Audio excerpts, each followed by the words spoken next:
Mga followers natin, ako nakapag-pares na mukhang masarap din yung pares eh. So, ibang kulay. May mais po yan. Ganun lang. Mais! Opo. Ay, bulalo. Meron tayong atay balunan, chicken, tuwalya ng baka, tapa, itlog. Sige, atay balunan, saka tapak. Magkano pag yan? Ang ganito po ay 60 na. Kasi, opo. 60 pesos.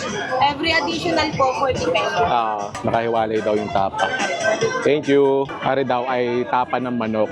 Dahil puro Muslim daw yung customers nila. So, ang mga toppings sila ay walang baboy. Ari nga daw ay tuwalya ng baka. Yan. Paluin maigi. Ang laki ng ano. Patay balunan. Talagang ating mga food trip ay naayon sa panahon eh. First bite. Thank you, Lord.